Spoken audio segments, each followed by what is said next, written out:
right, welcome back to the AM show. Let's do the news review now by starting with what the papers are reporting today. We start with the Daily Graphic. It has a big story, something that we've all been waiting for. Boko conflict mediation. Parties embrace after final meeting, and we understand that Asantene will present the peace plan to President John Dramani Mahama. And when you see the pictures of how both parties were smiling together, it was beautiful after that particular meeting. So we understand that the Asantene listened to both parties. He didn't give judgment because mediation doesn't come with judgment, but said that he would give the peace plan to President John Dramani Mahama to decide the way forward. But we understand from the report that both parties were very happy with the process.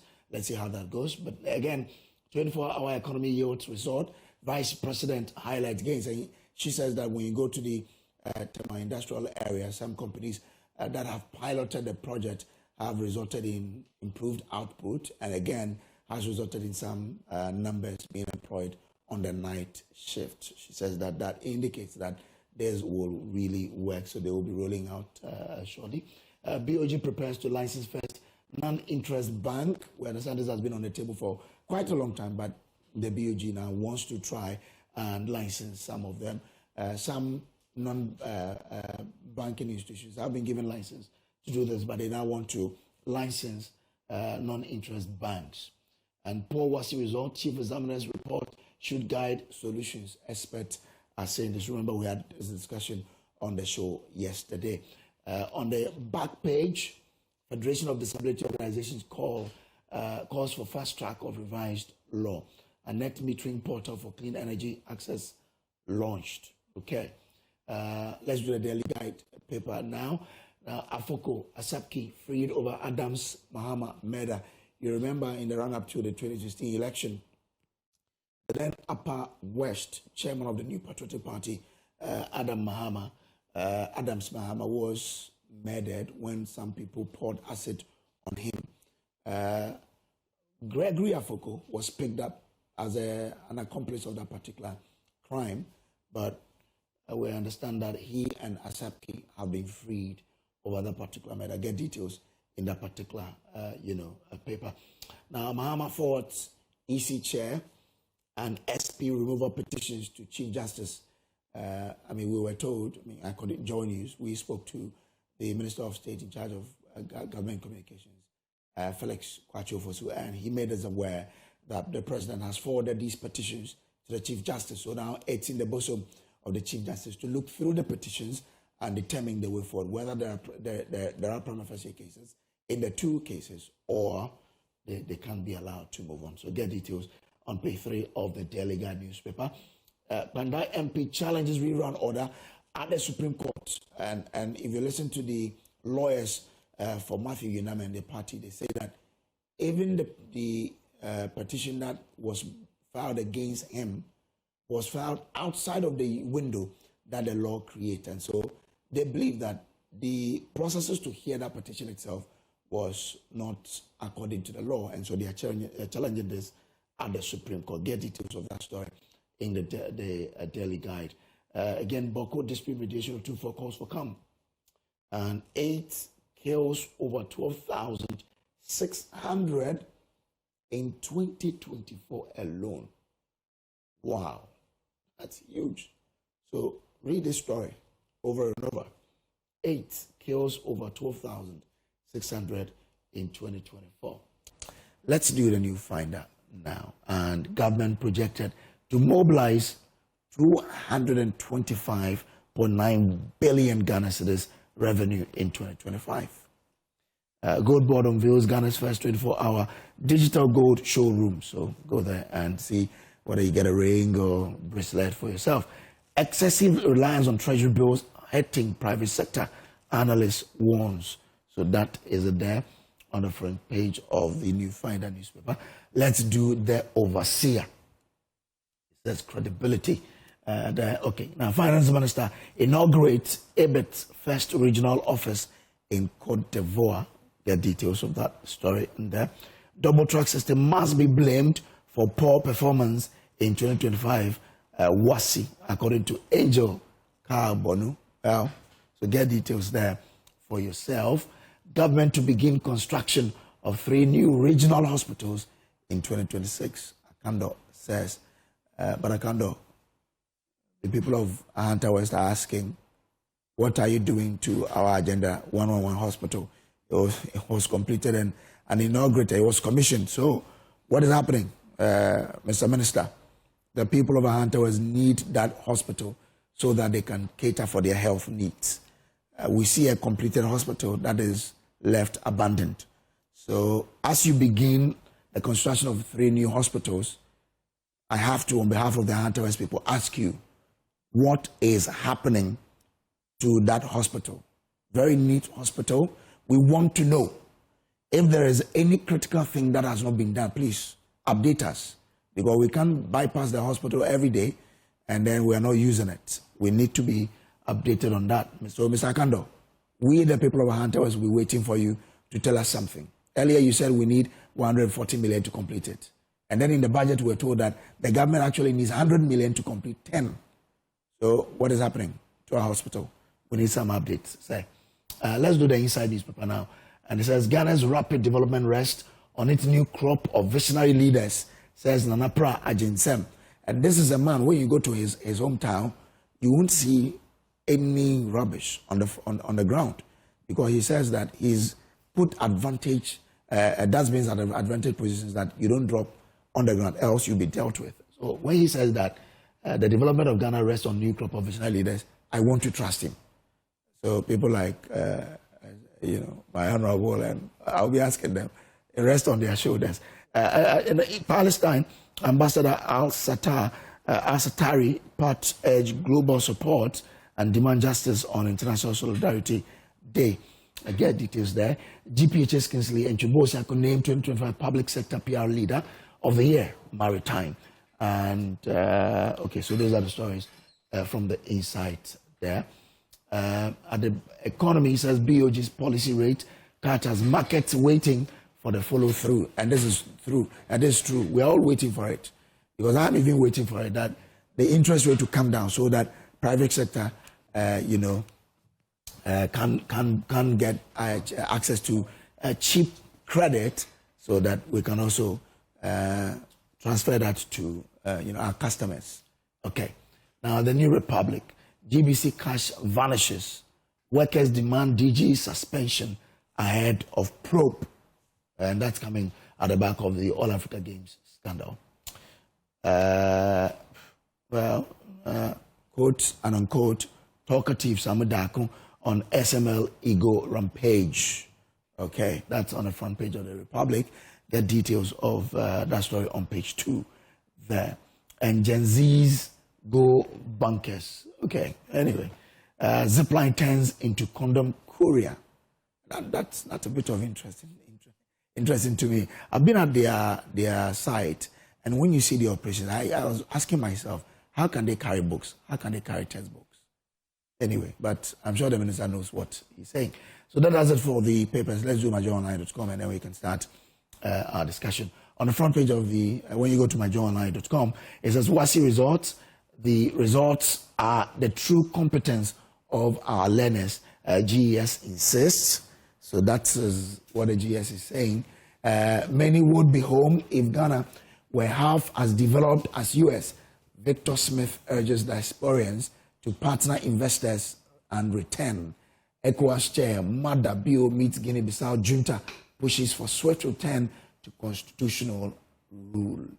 Okay, right. So those are the stories on myjoyonline.com. There, many people will be asking ECOWAS, what more are you doing beside the talk?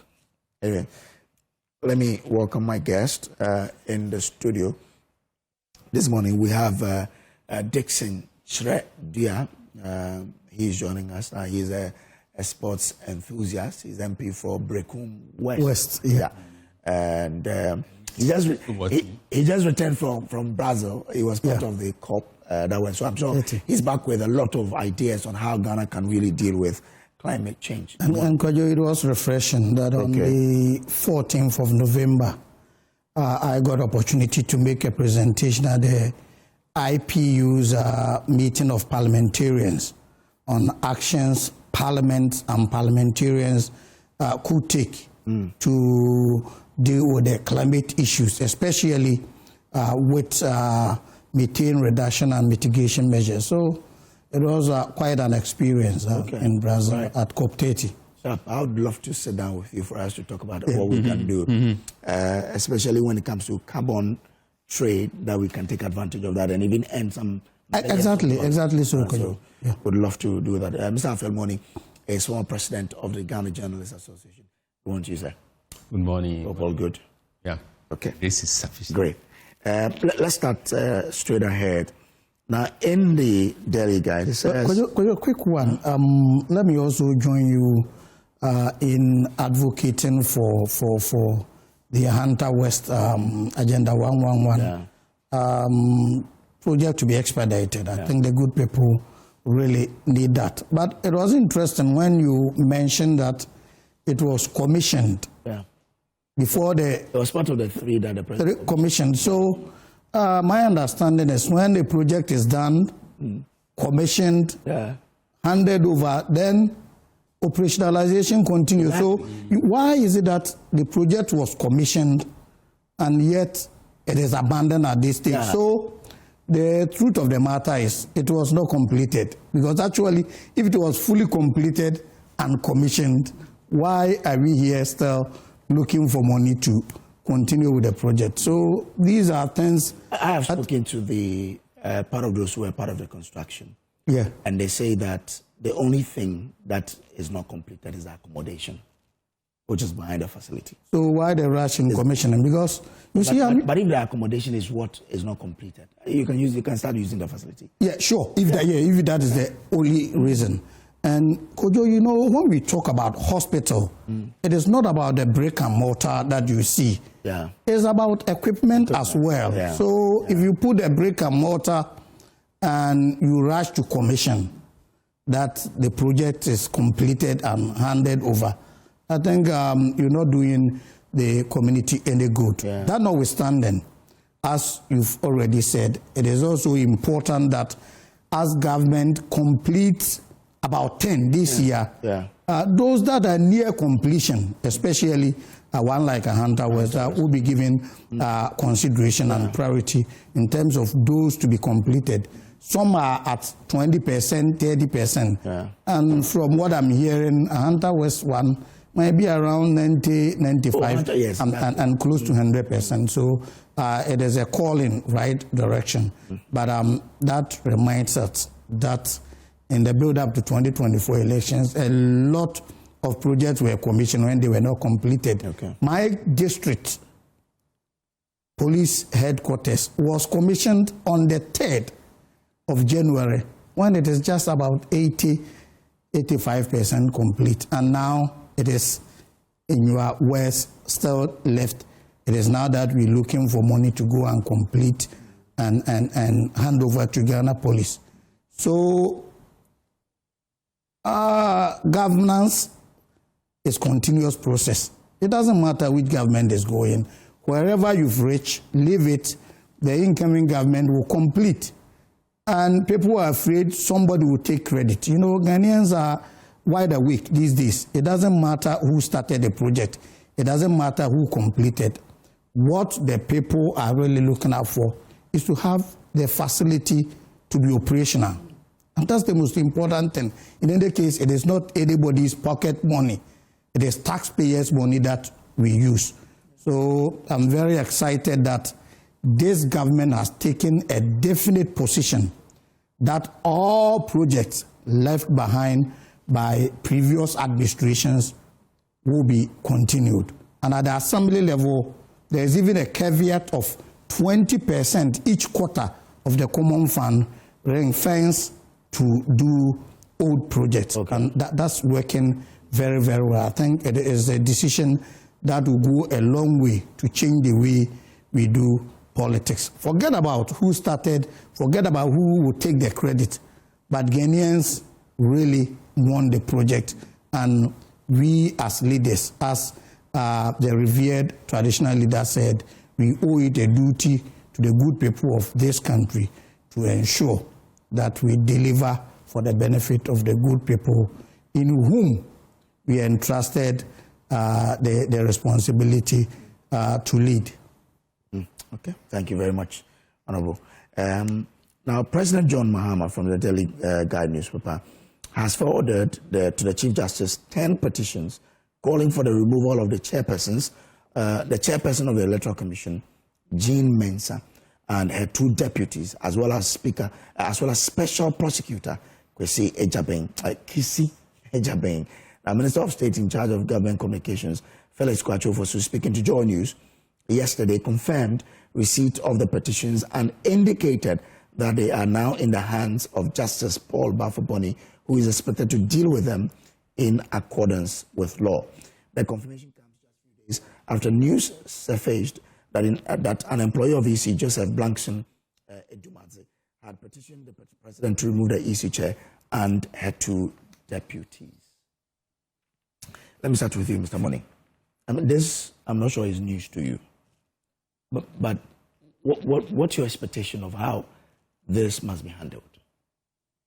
We are in a dispensation of rule of law, so we expect the strictest application of the law.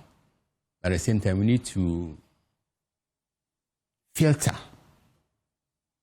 this through the tight weave of reality. The reality is that politics too is at play. But we should allow history to guide us. History will absorb us, or history will indict us if we fail to resolve this issue with the seriousness and fairness it deserves. We all know, and it's no news, that the EC, as it presently constituted, has an adversarial relationship with NDC when they were in opposition. So the lingering animosity has been there. But NDC in opposition different from NDC in government. At the same time, don't expect all politicians to be forgiving. But politics is like war. There's no sentimentality. We do recall what the General Secretary of NDC, John Sati, the chairman, national chairman of NDC, John Sati, said, and I quote, Jean Mensah and her deputies are not fit for purpose. They must go. I'm inclined to believe that this remains the policy, cardinal policy of an NDC. And as I said in best repeated, NDC in opposition is different from NDC. There's a word of difference between being in opposition and being in government. Once you're in government, the whole country is your constituency. And you need to square your policies, your actions with the logic of reality. The logic of reality is that Ghanaians want that serenity, that peace, which will augur well, which will be a good augury for national development and progress. So we will urge extreme caution.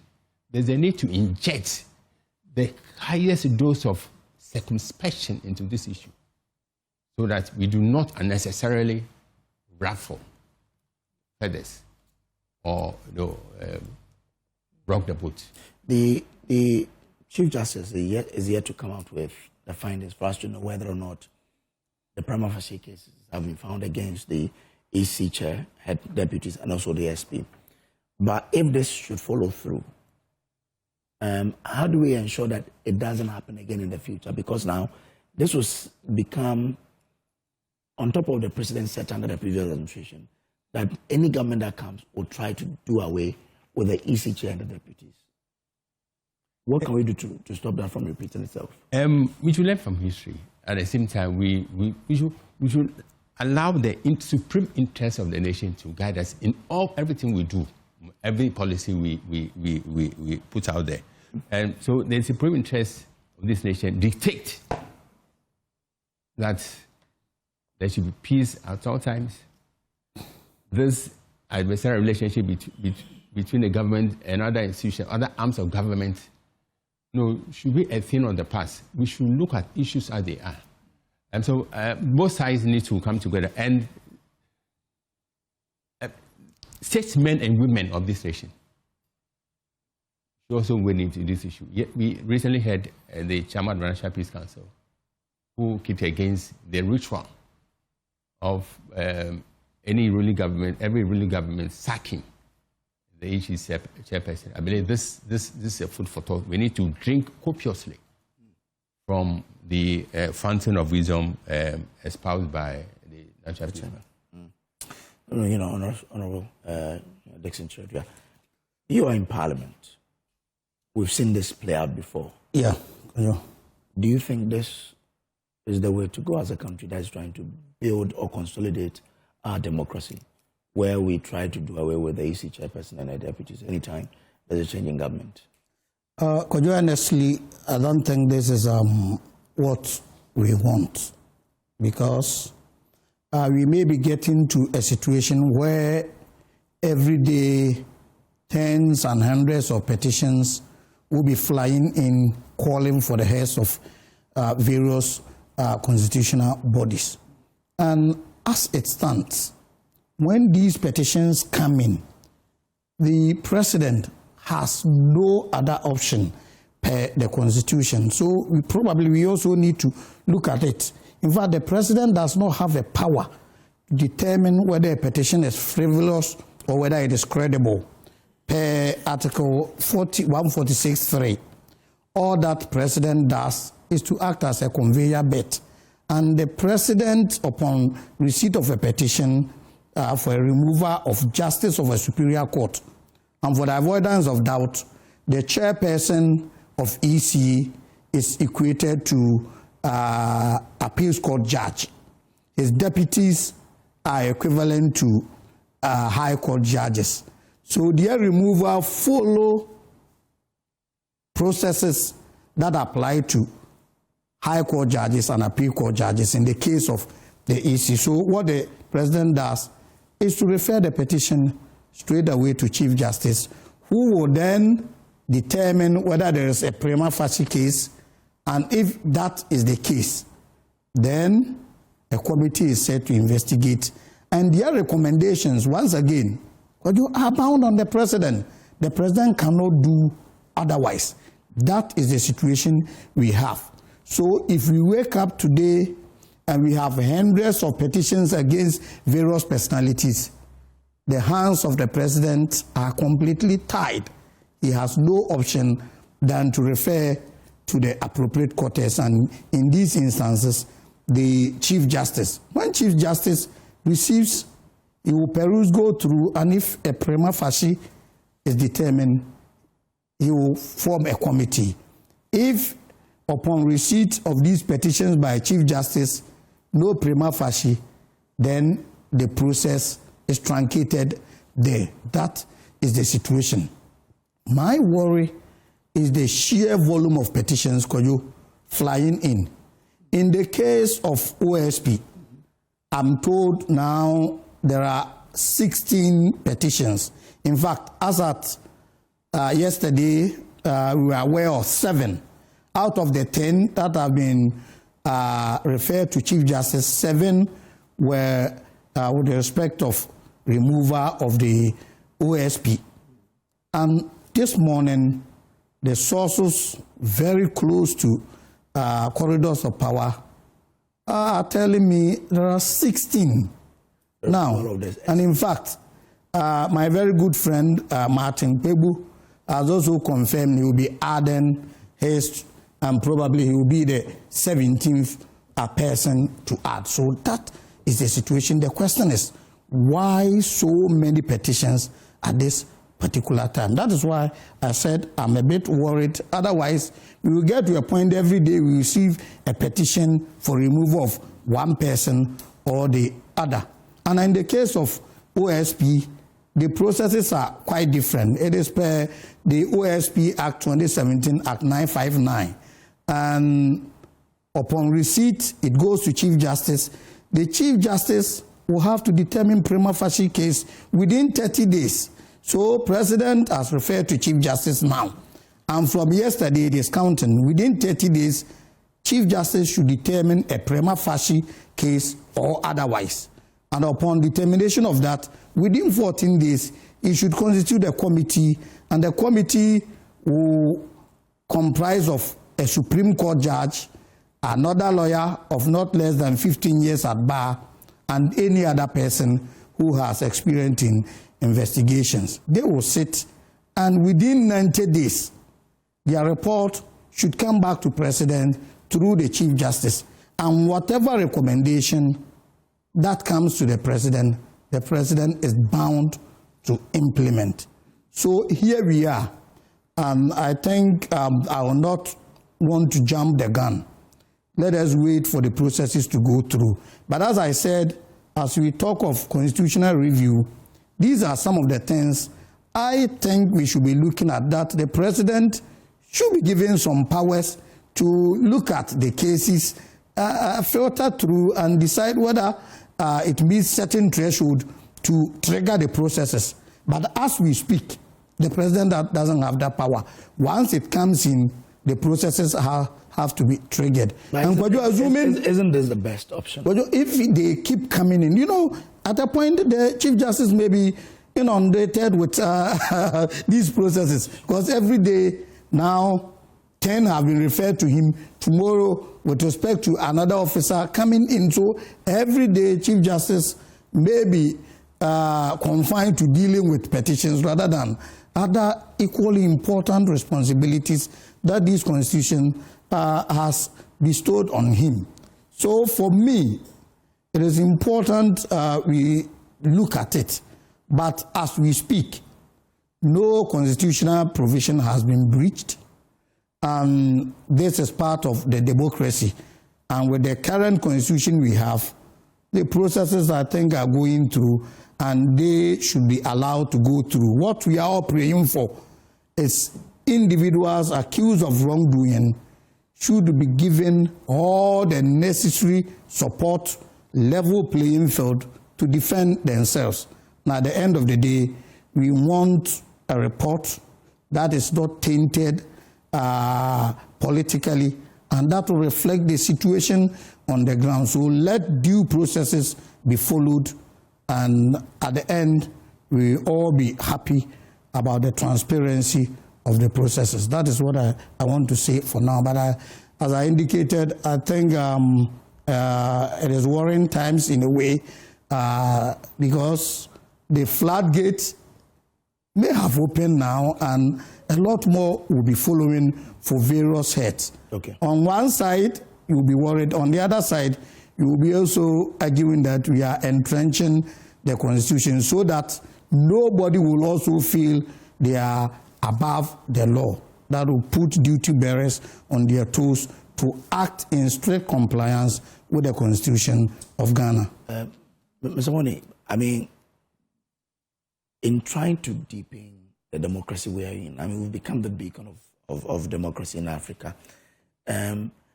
People have been calling for example, when the Chief Justice's own happened, people said, we must make it difficult for people to trigger processes to get the Chief Justice out. And Honorable also mentioned that as we are doing the amendment to the Constitution, we should be looking at it. Shouldn't you also be looking at how we can truly, in the sense, safeguard the positions of some of these constitutional bodies like the EC chairperson, for example? And then, as Honorable said, for now, what is constitutionally permissible is what is being done. Followed. So, but looking forward, we ought to craft a mechanism, constitutional mechanism, constitutional safeguards, which would make it difficult for any government or any president who has a beef with the Chief Justice or any arms of the government to take advantage of the law to dispose of their services. This and one area, as I said, the Constitutional Review Committee should take a hard look at. We are told they finished their work, but we believe that at least in the process of redrafting the Constitution, this issue was dominant. So we are inclined to believe that they've taken this into consideration and prioritize it in the constitutional amendment. As a nation, we need to grow. our democracy should be on the ascendancy and not a retrogression. So going forward, we trust the judgment of the Chief Justice and the President. He's doing a constitutional duty, referring to the Chief Justice to set up a committee and begin to look at the issues. But we expect the committee to be set up to sift the frivolous allegations from the serious ones and deal with the frivolous ones. Again, we cannot run away from the fact that politics is at the bottom of it all. So we need to temper prudence with politics. Otherwise, the whole nation will suffer insufferably in the future. I hope I had a lawyer here. I wanted to ask, because the NDC, in the run-up to the election, were talking about, for example, the CJ, the EC chair. If this follows through, it's not premeditated. In law, I think they have something like that, that you said you do this and you've done it. No, Kojo. In the case of the EC chairperson and the deputies, if you have followed closely in the build-up to the 2024 elections, NDC as a political party was very critical about how they were managing the elections process. But fast forward, after the elections, it is rather our friends from the other side who have been calling for the head of the EC. Oh, I thought after Ablekuma, no. After Ablekuma elections, and after. Let's. No. I mean, but chronologically. So probably we've gone past. We've gone past, and we are rather comfortable with the EC because we held EC on both two by-elections. NDC didn't have any complaints, but our friends were rather complaining, and in fact, they were rather calling for the heads. So there have been leading figures in MPP after the by-elections in Ablekuma and the one in my friend Ernest's place. Oh. They were calling for the head of the Akwatia by-election. After these two by-elections, they were rather calling for the head of EC chairperson. So if today people are petitioning, it sounds right to probably point fingers to them than NDC, who have not complained after the 2024 elections, and I've seen no. Sat here to talk about. That is what I'm saying. That was prior to the elections. No. And it was after the election. Yeah. No, but Express. Yeah.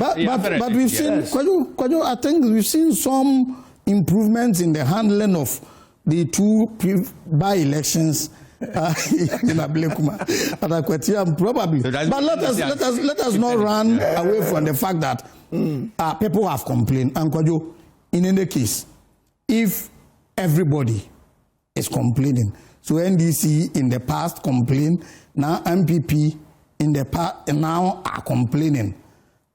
Now it means there are some questions to answer. And let us also be mindful of the fact that receipt of petition, the mere receipt of it, mere referral to CJ does not constitute any wrongdoing at this stage. So the presumption of innocence should be there. So let us give the EC officials and the OSP opportunity to prove their innocence. That's why I have called for a day or a time when the petition was sent to the CJ and nothing happened. In the immediate past, you say history, as we know. Oh yeah, previous under Nanado, there were a number of times petitions came in, it went to CJ, and that was the end. Which one? A number of them, just that they didn't, but we were told. That didn't succeed was Professor, the one that was against Jean Mensah in the dying embers of the. Exactly. That was sent. That was okay. No, it was not Jean Mensah. It was for the removal of CJ.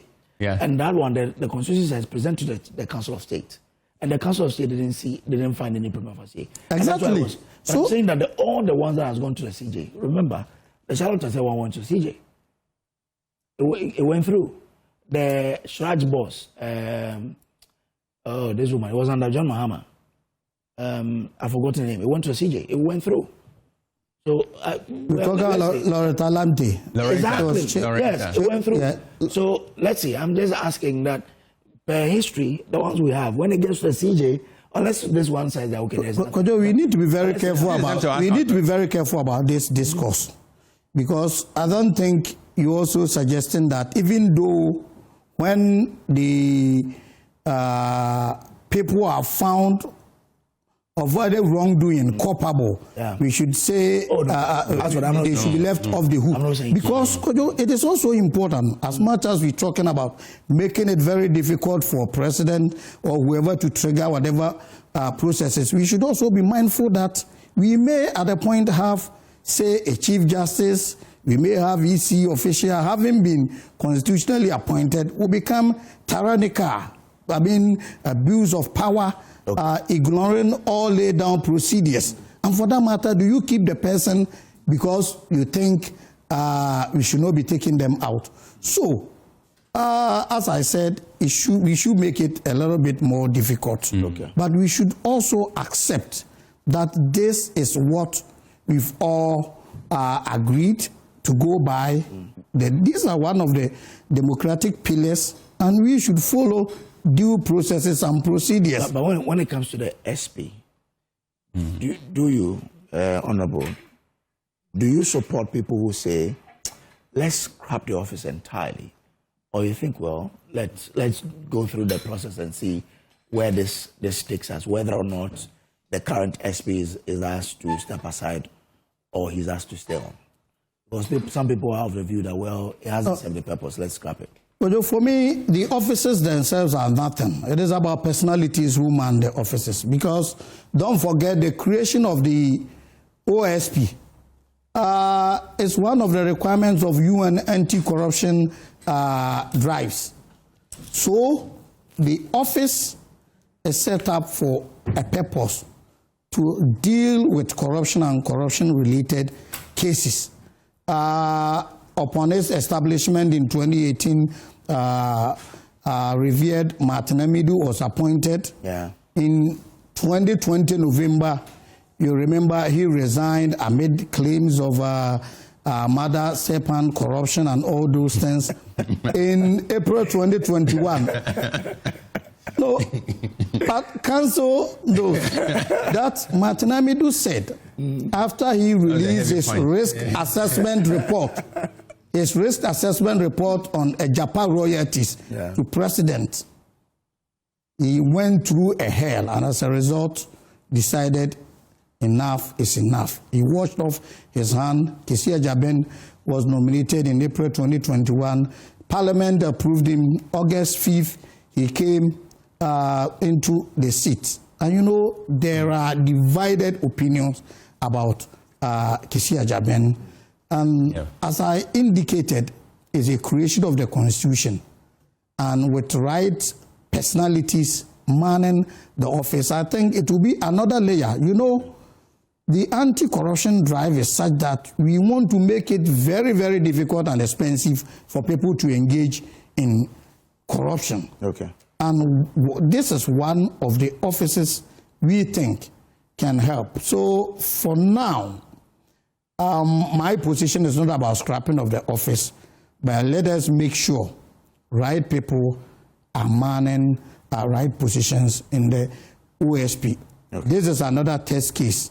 Let us go through, as I've said, by their own Act, Section 15 provides grounds for removal, and the grounds are very, very clear. If 4 major grounds, let me quickly go through. I think it's very, very important for the discussion this morning. The grounds for removal of OSP, there are just 4 of them. And if you look at the Section 15 grounds for removal, here are they. The special prosecutor shall not be removed from office except for 1, stated misbehavior or incompetence; 2, incapacity to perform the functions of the office by reason of infirmity of body or mind; 3, willful violation of the official oath or oath of secrecy; and 4, The fourth one is in two parts. A conduct which brings or likely to bring the office of the special prosecutor into disrepute, ridicule, or contempt. Or, that is the second part, a conduct that is prejudicial or inimical to the economy or security of the state. So, this petition to meet threshold for prima facie to be established by the Chief Justice, one of these grounds should be clearly established against the OSP. Okay. So let us wait. As I said, we want transparent processes, level playing field for all parties to defend themselves. Okay. All right. Thank you very much. We'll be joined by John Darko, Esquire. He is MP for Swami. Okay. Good morning and welcome. Good morning. We understand that. To you and good morning to my fellow panelists. Afro Dixon, he's my brother. So. He's my vice chairman at the Environment Committee. Oh, okay. So he was in Brazil as well. Okay, nice one. So today we have the corporate tennis on the show. Yeah, today we'll be looking at our estimates, isn't it? Environment Committee, right from here. We're going to look at our budget estimate. Interesting. Okay. So we understand the President has forwarded the petitions calling for the removal of his chair and head deputies and also the SP to the CJ for to work on. I mean, that's the constitution. The constitution has been forwarded to him. Are they on their way out from where you sit? Well, I mean, thank you once again for the Electoral Commission. I'm sure you all know it's a campaign promise that the President is fulfilling. He told his people that he's going to reset the EC.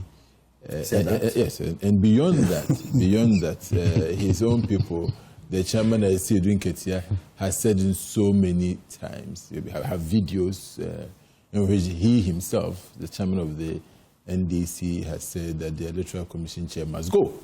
And he said that before that happens, they have to remove the Chief Justice, the former Chief Justice, and then after that, the current Electoral Commission. Explicit. Oh, yes. There's a video, I'm sure we all know this, the chairperson of the NDC has said that the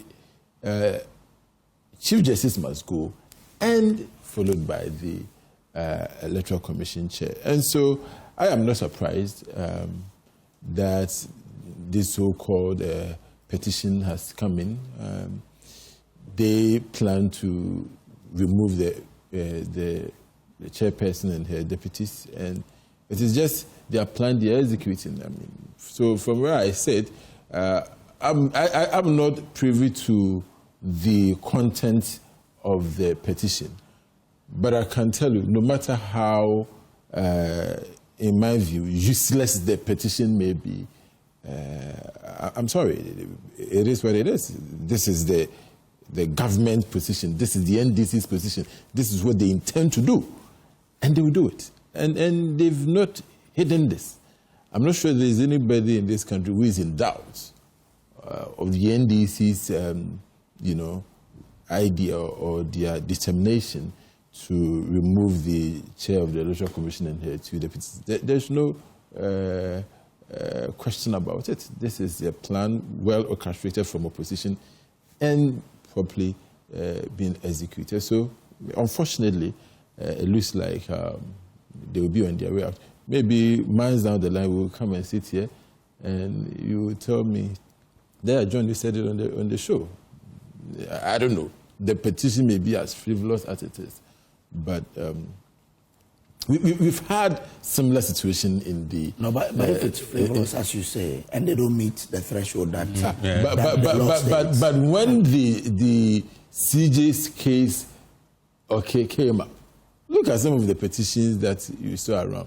And even when the committee sat, you have 3 petitions. They say we've decided one, the rest we are not even concerned. So you should just go. The woman was supposed to come back on the day I think they were supposed to give closing statement, something of that. So they were not even done. But what did we hear? We heard that they had sent their report to the presidency, and then the president acted on it and unfortunately sacked the woman. It was their plan from day one, from the opposition. They executed it. And this is the second leg of the plan. And they are executing it.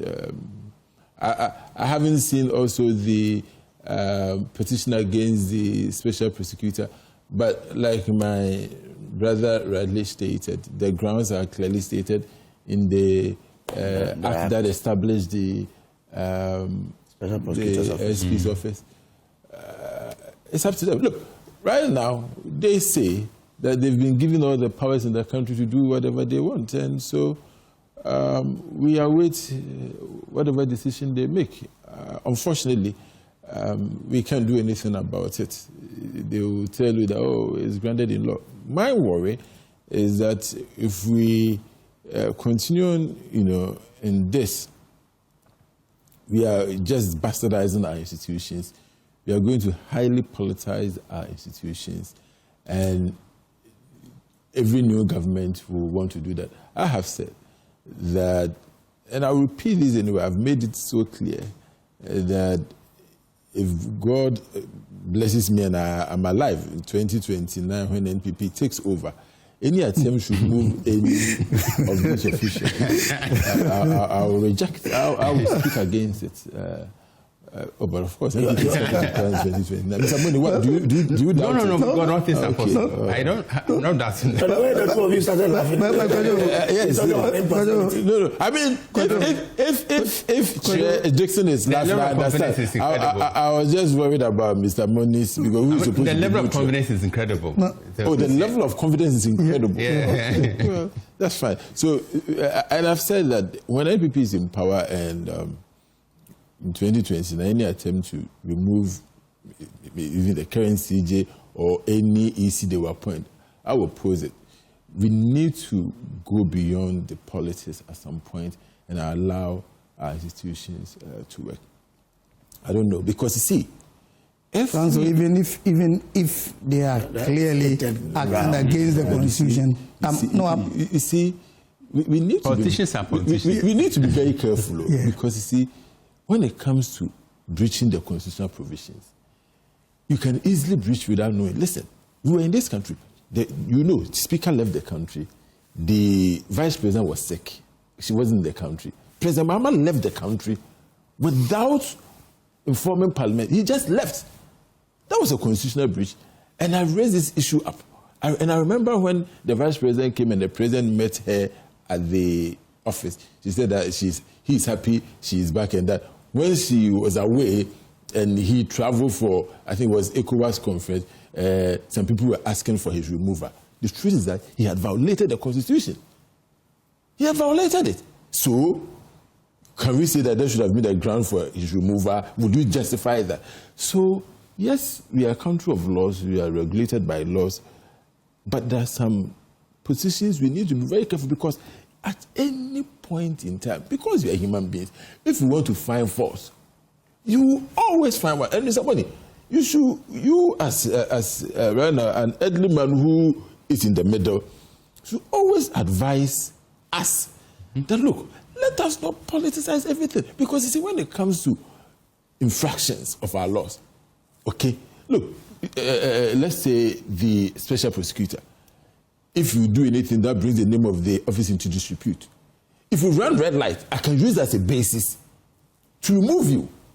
Even if you breach any part of our laws, where you can even serve a jail term, I can ask that be used as a basis to remove you.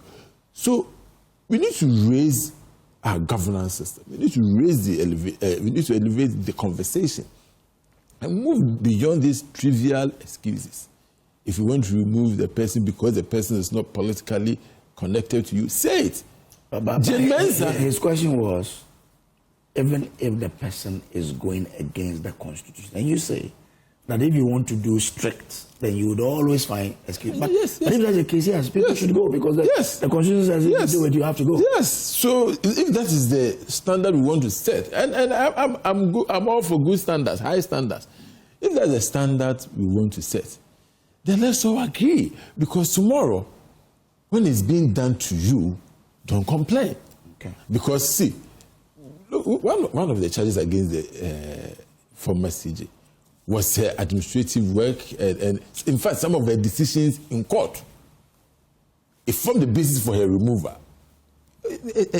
A judge must always be protected so that he or she can be freely, cited, do his or her job without any letter. No, counsel. The grounds for the removal did not include those things. The petitioners listed litany of allegations, but they were in the petition. Not all of them were proven. Oh, my brother. Not all of them were proven. Why? So those that were proven, that one you are referring was not part. You saw they didn't even finish. Did they finish? Did they finish? No, by counsel. No. You see, they should have finished and then come and tell us the ones which were not proven. Counsel, you are aware there were 3 petitions, all calling for his removal. After the first petition, enough grounds had already been established for the removal. Why wasting further time to go through? Because in any case, the first petitioner, after they've gone through, grounds have already been established. Okay. Then you say you go into, so if all the 3 are established, it doesn't change the situation. But you see, what you forgot. Even if 2, he is proven innocent in 2 and found guilty of 1, you are still guilty. Okay, it doesn't matter. So the issue of not going through all the 3, respectfully, I totally disagree. Okay, that's and counsel, let me ask. No, it was my time you took, so counsel, you were talking about building the country, and when you were referring to the former Chief Justice, now referring to the chair, 2 questions I want you to help me. Right now, you've taken over as the host. What is your candid opinion about removal of, say, Charlotte Osei? Then 2. No. Listen, let him have his time. But wrap up for me so we can go to you. But in fact, he's my, like I say, he's my brother. But in the case of Charlotte Osei, maybe you haven't heard me, but I've said it on so many platforms. You can Google John Darko's opinion on Charlotte Osei. I said at the time I disagreed. I mean, and I've made that point so clear. Everybody knows it's out there. Maybe you were a lone ranger. Exactly. Maybe I didn't have a voice that could be heard. But I had spoken on radio and other places, and I disagreed with it, But the point about the CJ's position is that, look at all the petitions you see. You say they received 3. You only found 1 which was capable of... No, the first one, the address was... But why didn't you go through the rest to at least let the public know that all these other ones, she was exonerated? When we but if you have enough grounds... No. But not just... You are not wasting your time. Somebody's integrity is at stake. But he said that the first one, there was enough grounds. No, but I'm saying that you could go through, and then if the 2, all right, she was exonerated, at least the public should know that on count A, B, C, D, she was exonerated. Okay, all right. At least it's a reputation as well. Thank you very much. We need to move on to deal with other issues. A related issue is the call made by Honorable Afenyomakin for this nation to do away with retaliatory politics. But the time has come for us to consign to the dustbin of history retaliatory politics. According to George Osberger, retaliation is the most worthless weapon on earth because it ignites an endless cycle of brutal reprisals. We don't need any Sherlock to predict that the next NDC MPP government, and Honorable says 2028. 2029. That is prophecy. The next MPP government, I don't know when. But I've told you already, someone quote me. No, but he has already quoted you, but in his personal opinion, he cannot. Will also go hard after its rare or perceived enemies. And this will take the country back instead of moving forward. So we need to take a hard look at this issue of retaliatory politics. All right. Grateful. Let's move on to the chamber now. Because one of their colleague MPs, Matthew Yendam, the MP for Pandai, has now gone to the Supreme Court and is saying that the High Court erred in hearing the petition that was brought against him, because according to his lawyer, it was filed beyond the time limit that is given by the law. Let me start with you, John Darko, on this one. Okay. All right. That if I file beyond the time limit, it makes it now. Is that the argument? Yes, but that is the law. But you see, let me even start by commenting on the judgment that came. I mean, I've read judgments. I have read, I guess, maybe thousands of judgments from my law school days to now. I haven't seen a judgment like the one from this Burger Tamale judge, Justice Planjou. Is that his name? Planjou. I was shocked. This is a judgment. Yeah, but that's a judge. You have to be careful. Yes. But when we bring a judgment, we should be able to criticize it. I'm a law lecturer. I teach my students, and we critique judgments. I mean, the judgment is a clearest example of how not to write a judgment. The judgment, as the judge published yesterday, a judgment that starts with a petitioner's something they call closing argument. Never seen that in my 16 years of practice. That now written addresses are now called closing argument, and the judge copies the whole of the petitioner's written submission, and he terms in closing argument, maybe about 50 or 60 pages. That's the opening of his judgment. Never seen that, ever.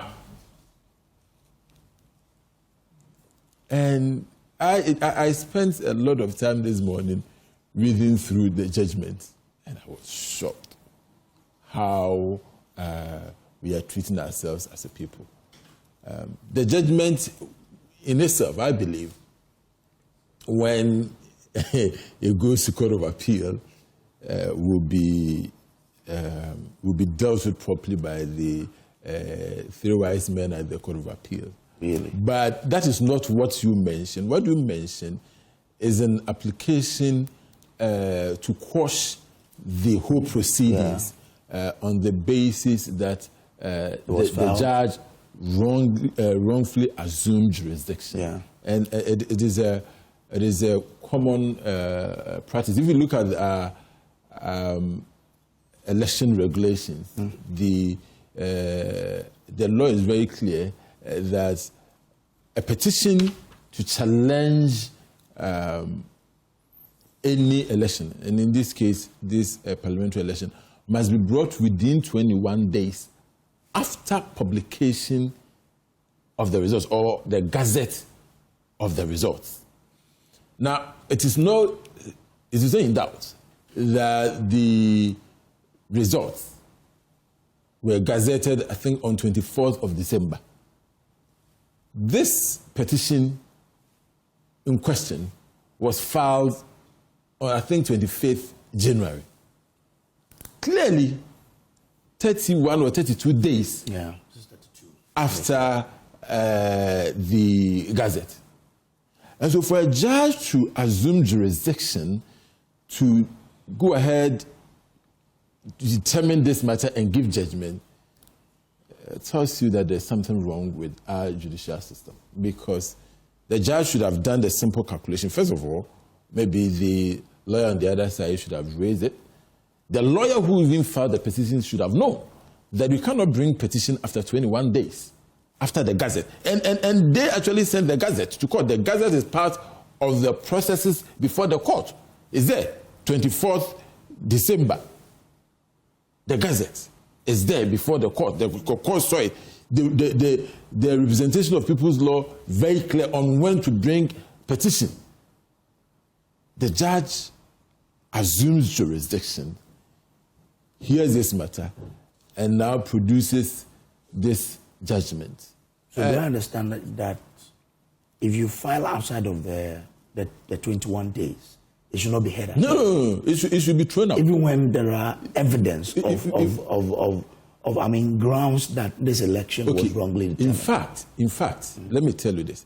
Under the law, when the petitioner is alleging fraud, then the law allows you to file before Gazette. Before Gazette. Otherwise, you cannot bring petition before Gazette when you are not alleging fraud. When you are alleging fraud in the election, then you can bring the action before the results are gazetted. But if it's not fraud, then you have to wait after the Gazette. And that must be done within 21 days. After the Gazette? After the Gazette. And after the 21 days, you cannot file? Yes. Council, the door is closed. Council, really? Yes. Council, can you educate us a little bit? The yes. 21 days, is it 21 working days or normal every day, weekend and holidays counting? I just want to, for those of us in football, when protest is 5 and they are counting days, you don't count weekends and holidays in the football. So I don't know how that is applicable in your case. It is so important. are holidays and weekends included in the 21 days? In fact, what may not be counted will be a holiday, but the weekends, they are all part of it. They are all part of it. As in the legal profession, is different from the football one? No. Say that you don't count weekends. Yes. The law says 21 days. It doesn't say 21 working days. Okay. If it says 21 working days, then it's Monday to Friday, Monday to Friday, Monday to Friday. But if it's 21 days, 21 days. But isn't it natural that, the court does not work on weekends? No. Why would you count but there's a decision on it. This is not... No, in Parliament, when we say our days, 21 days, we don't count weekends and the days we don't sit are all counted. Ours is 21 sitting days. Yes. Ours is 21 sitting days. Yeah. It is not just 21 days. 21 days. And again, at the hearing, was this issue an issue for the defense? Did the defense come up and where the judge ignored? I wanted to. He said earlier that because if the defense knew at the time of the trial, was it brought at the trial which the judge ignored? You are asking a very important question. I'm sure a question by maybe students will ask. Okay, so when it comes to jurisdiction, jurisdictional matter can be raised at any time, even before judgment. In fact, even on appeal, because there are some issues you cannot raise after judgment. But when it comes to jurisdiction, and this is a matter of jurisdiction because if the person is filing a process outside the allocated time, the judge will not have jurisdiction to hear the matter. And so it will amount to wrongful assumption of jurisdiction to take the matter here and give judgment. And so in this particular case, we are talking about jurisdictional issue. And it's so critical that it can be raised at any time. So your question as to whether the defense brought it up or not, it doesn't even arise here. Because I know, but I wanted to find out that it was raised and the judge ignored and went on to no. I mean, from what I've read with the judgment, this wasn't an issue. It wasn't raised, but it can be raised. Okay. It can be raised at any time, So yes, so our colleague, Honorable Indam, through his lawyer, my brother Gary, they have filed this application before the Supreme Court, to quash the decision of the court. Because once you wrongfully assume jurisdiction, and the court determines that, yes, you did not have jurisdiction, everything that happened will be rendered null. A friend lawyer who's watching now says, all categories of cases have timelines within which to file. And if you sleep for the time to elapse, you are generally shut out. Doesn't matter what good evidence you have. But if that's the case, then why did they, anyway? I think Matthew is our colleague. And will he be in the house today anyway? Will he be in the house? Yes, today. That's it. You know why he asked that? Because of the Speaker's ruling. And the Speaker's ruling, if I can, the Speaker's ruling, I have respectfully disagreed with his position. Speaker's ruling is to the effect that, when a court grants judgment, there's automatic 7 days stay of proceedings.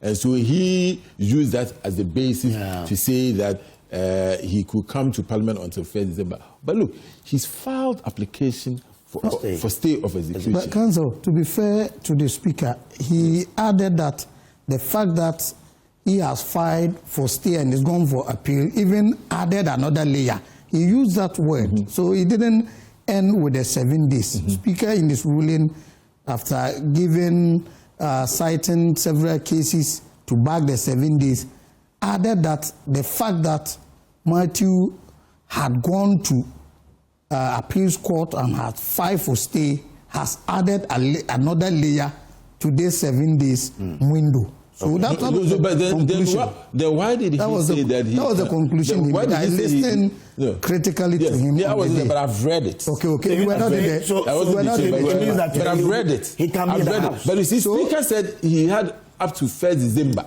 No. So beyond that, can he come? No, he said, as I said, I was there. He said he gave a whole lot of cases, cited several authorities, and said so until the 7 days are elapsed, enforcement cannot be done. And even then, the fact that he has gone for appeal and filed for stay has added another layer. These are the exact words he used. Was your chief whip there? Definitely. Oh yes, in fact. Yesterday he said that he will insist he does not stay in the house. Yeah, he's been very strident. Because the Speaker said that it lasts up to 1st December. And that's why I said Counsel, when you finish, I think you can go back on that day and play back. He added he added the words he used, exact words he used. He said the fact that the aggrieved person has gone to appeals court and has filed for stay has added another layer. These are the words he used. So what is the effect of that? Does it mean that he can still come after the 1st December he gave? As for that, but what I'm saying, but that's what we need. He didn't end his ruling with the 7 days. He said he's also aware he's going for stay. He's going to appeal court. So these steps have added another layer. A layer of what? Layer of protection. Or layer of what? So that is subject to your interpretation. That's why somebody is interpreting that to me that you will not allow him to come to the chamber. I mean, look at that. I will plead that we allow the processes to be exhausted. I think these are constitutional rights for him. He's going to appeal to challenge the case itself. Then he's going to Supreme Court. You know, Supreme Court does not have appellate jurisdiction over parliamentary matters, but it has original jurisdiction for interpretation of these matters. So the aggrieved person is saying the complaint was filed out of time. Yeah. If that is the case, the Supreme Court will make a determination. At the same time... So that jurisdictional rule is supervisory?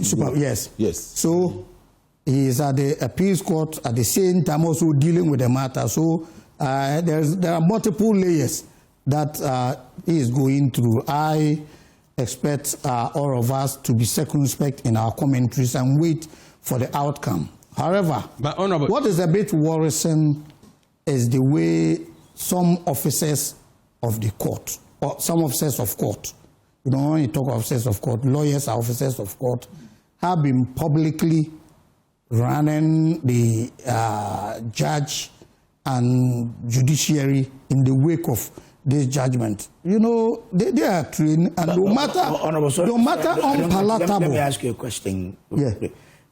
If it is true, as my friend lawyer has just confirmed, that no matter how hard your evidence is, if you file out of the timeline, you are shut out.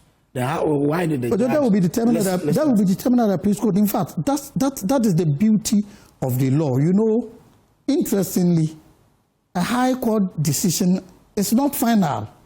You go to appeals court, and in some cases you go to Supreme Court. So, as an officer of the court, what you do is, no matter how aggrieved you are, you wait patiently and have your day in appeals court. As he said the three wise men will deal with the matter. So wise waiting. You know, the difference is, if you are a media guy, if you are somebody who is not a lawyer, probably your commentaries should be different. It is like those of us MPs, you know, the issue of referral of minority leader to the privileges. I have been asked several times in the media, and I have restrained myself because I'm a member of parliament. Somebody who is not a member of parliament may deal with the issues differently. So my concern is when lawyers, people who are officials of the court and who, know better, should restrain themselves. Counsel was here, he's not happy, but his choice of words, he was not using inflammatory words, but some other areas, the choice of words before we even go to the appeal and the Supreme Court rulings, I think we should be restrained. And if indeed the judge has gotten it wrong, the judge has erred, appeals court will deal with the matter. Supreme Court is also dealing with the other leg of it. A related question. Should we as laymen be dismissive of the resolute stand taken by Honorable Daffy Amakpo that they will prevent the controversial... My view in them. Yeah, from coming to Parliament. Senior, the Chief Whip raised the issue on the floor of Parliament. Speaker dealt with the matter. He gave his ruling. And so far as we are all concerned, it is the ruling of the Speaker that sufficed on the day. Even though Chief Whip he didn't get what he wanted. That is the beauty of democracy. On the same day, he gave ruling because Chief Whip had raised an issue of our colleague being a persona non grata and should not be in the House. Then Speaker said no, he has every right to stay and participate. The Chief Whip didn't argue, he didn't go to the press. But the same day, Speaker gave another ruling, and our friends were all over in the media. His question, he asked you is not based on that day. He's just yesterday on Top Story.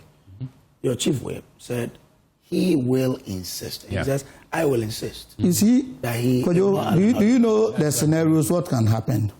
If our colleague comes to the House and Chief Whip thinks he shouldn't be, he will once again raise it. Speaker will give a ruling. So it is up to the Speaker who will give a ruling on the day. And for the Chief Whip, he also has the right as a leader of the other side to do whatever he is doing. So that is, he raised it the first time. Speaker ruled against his position. And if he intends to raise it again, based on the ruling of the Speaker, there is absolutely nothing wrong with that. And if this is all coming out of a judgment, that we are now being made aware that should have not even come about in the first place because the petition was filed out of as we sit here, we don't know, we can't say, because the defense case has not been proven in court. So it is one side of the story that the applicant filed out of time. When Supreme Court sits on the case on the 16th December, they will determine whether indeed he filed out of time. So it is allegation at this stage. And in law, counsel will tell you multiples of allegations don't constitute evidence. So if evidence is adduced to the fact that the applicant filed out of time, the Supreme Court will obviously do the needful. So until we get to that stage, let us not assume what we are hearing is the case. So let us, 16th is just around the corner. And again, as counsel himself alluded to, the ruling of the Speaker, per his understanding, our honorable colleague is not supposed to be in today. But if Chief Whip is saying, probably Chief Whip also understands it that way and say he shouldn't be in. And if he comes, he will trigger the necessary processes and procedures. Saying he will not allow, Chief Whip will not physically prevent, but he will raise the issues on the floor to be dealt with. So let us see how it will play today. And if he raises it, let's see how Speaker will also respond to. So let us not jam the gun. But just so we are certain about this issue, the Gazette notification is here. I mean, we know the Gazette notification 24th. Look at it. No, the Council, we know, but we don't. The Gazette notification Council, we know, but we don't know. And the case was also filed on 25th. It's also not in doubt. As for that, I haven't seen it's also not in doubt. I haven't seen it. So if it is straightforward like this, yes. Council, why the rush? Then the obvious thing will be done. So yes. let us all wait. That is why I want us to wait. But my warriors have said the language, the abuses, insults, rain on the judges. I think it's not healthy for our democracy. But once we have counsel here, he should educate us. If someone files a stay of execution, okay, when does it take effect?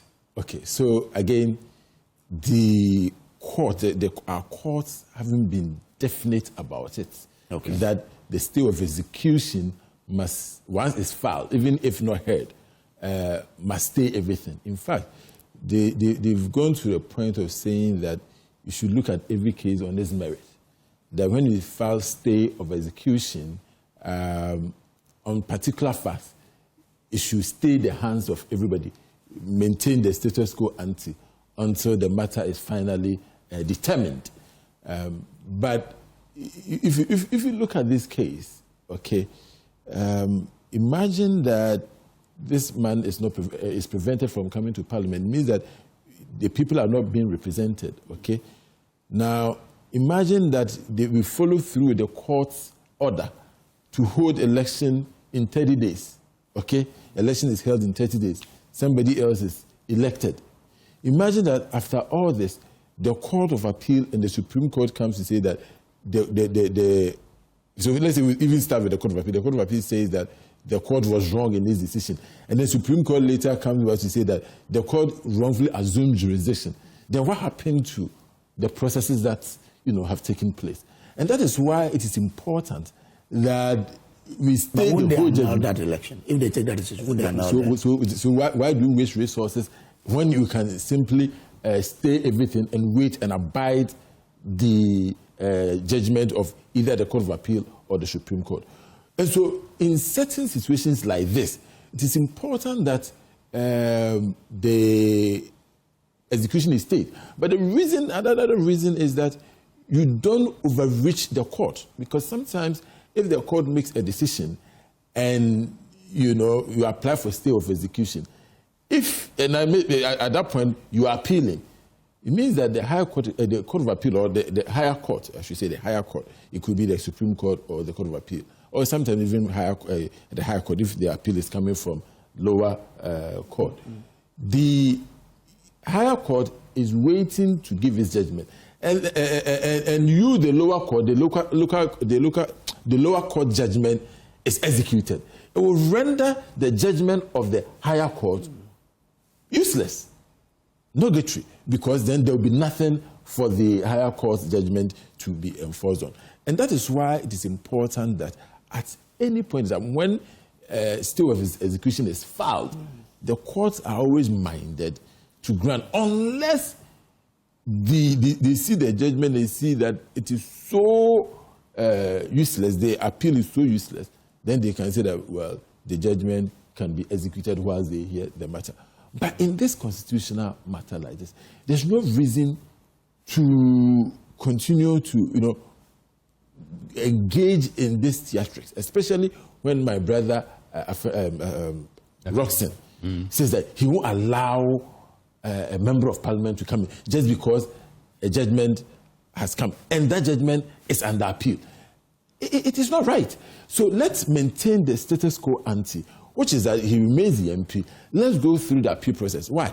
He doesn't determine when the matter will be heard. So if right now the case is heard in 2 weeks and there's judgment against him, he goes home and then a new election can be had. If the judgment favors him, then he sits there. Why do we rush? The judges ordered that elections should be held within 30 days. I was surprised. Why the rush? And then, because of that, you are saying that he cannot even hold himself out as an MP when he has filed appeal, and when, of course, this was yesterday, when there's an appeal, there's an application at the Supreme Court seeking to quash the whole process because of lack of jurisdiction when the matter, started in the first place from the Tamale High Court. So the position is that in most cases, you abide the decision of the higher court, in this case the Court of Appeal, because there is application for stay of execution. That's the general principle. But in some cases, the courts are willing. Yes. The higher court has not taken a decision on this. It's only been filed. Yes. The fact that it's been filed, in fact, should stay in the hands of all parties. In fact, it's just like the way we've treated injunctions. Okay? That when application of injunction is filed, this is stay of execution, injunction is filed, our courts have said that because the person is seeking, is invoking the jurisdiction of the court, parties should stay their hands until the matter is heard. You understand? So I see that you are coming to pull my house down. I filed application for injunction. The court has now assumed jurisdiction. The date is, say, in 2 weeks. Then you go ahead and pull down the house. Okay. What if you come and I'm saying, and the court say, no, the injunction application is on solid ground, and so I am granting the injunction application. By that time, the house would have been pulled down. That means that you have overreached the court. That shouldn't be the case. So the position has been that when the application is filed, once you become aware of the application for stay of injunction, you should stay your hands. And it's the same case. Once you've seen the application for stay of execution, stay your hands, stay off, let the court take its decision. And after that, if the court says that you are right, you can go ahead and execute your judgment. But how different is this from the Jachikwesen case? What is it with the Jachikwesen case? We are dealing with this case, my brother. This case, the judge says that for 30 days, within 30 days, come and hold an election. Didn't the Jachikwesen also appeal against that, the first ruling? What happened to Jachikwesen? There are so many angles to that case, and sometimes you can't get all the facts right. For me, what I'm dealing with is this case, and I believe that the facts, as we have come to know in this case, suggest that the application for stay of execution should hold the hands of everybody involved in this case until the matter is determined by the Court of Appeal, or now, with the new application, the Supreme Court, as to whether the court even had jurisdiction in the first place when he assumed jurisdiction. I think that is very simple and clear, and shouldn't call for any of us to knock our heads together.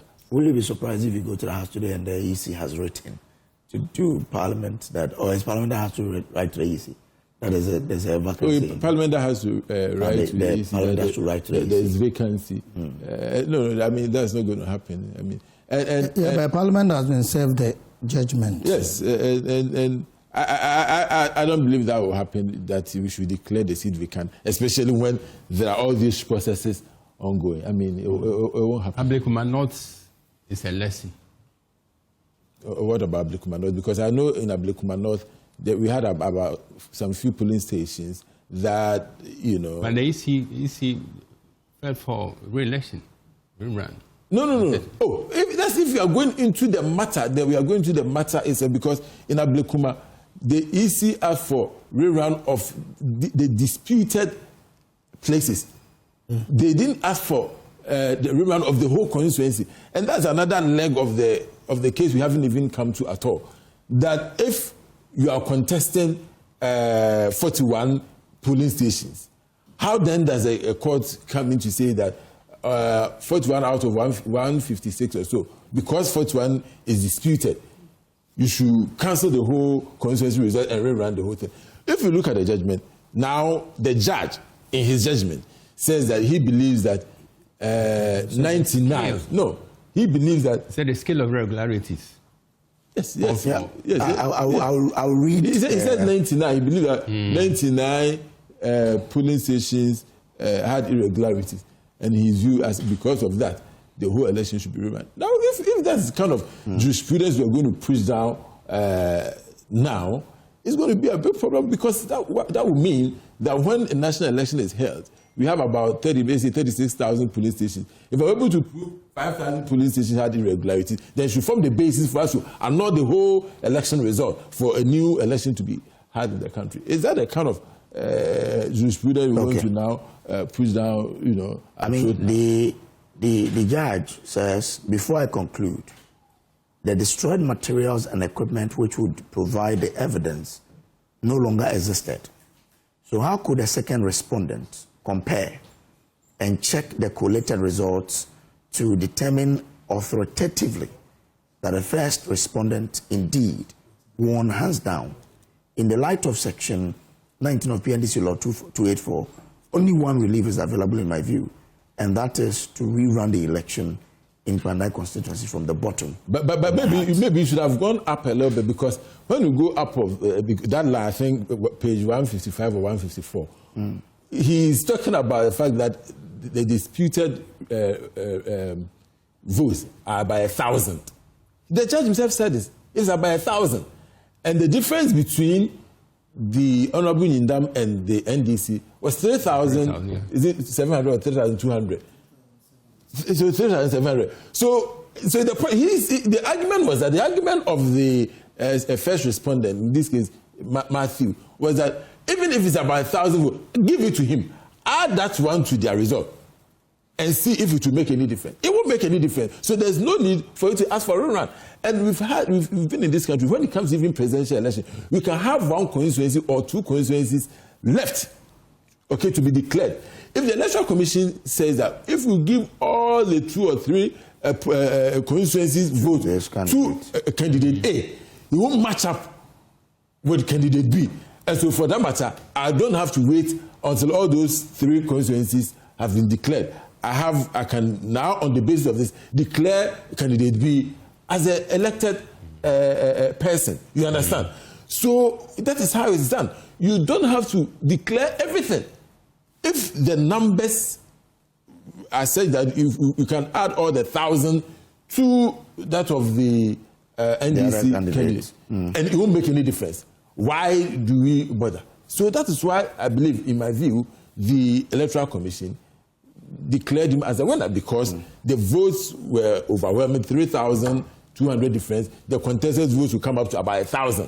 Why do we wait? Okay.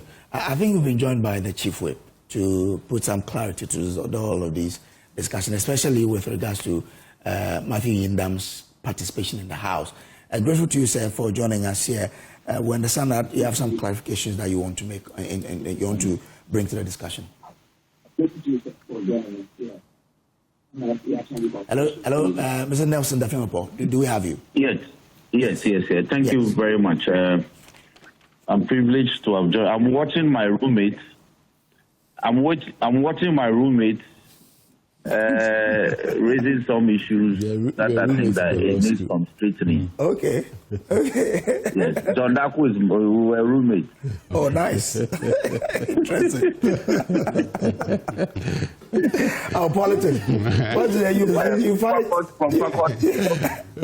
He hasn't mentioned it too. Russell and I, we are brothers. We're room together, living laws together. He said, "Room, good morning." Room. Good morning. Okay, so number one, room. You are aware that the EC issued a preliminary Gazette notification on 24th December. At that time, we are not concluded the issues on, for instance, Tema Central, Okaikwe Central, Okaikwe North, Techiman South, Bandai, Akwetia, Suhum. All those matters were in issue at the time. So EC eventually issued a Gazette notification dated 6 January 2025. And that was what they brought to Parliament. And so when we elected Speaker at the dawn of 7 January 2025, that was the release, that is communication to the House, that part of the communication to the House that Speaker read that day, that 7th, early morning, when we were about to swearing the president. Speaker wanted to swear in the president. Those were part of the preliminary issues Speaker read before, because we had been sworn in. But he read that the Gazette notification was dated 7th January.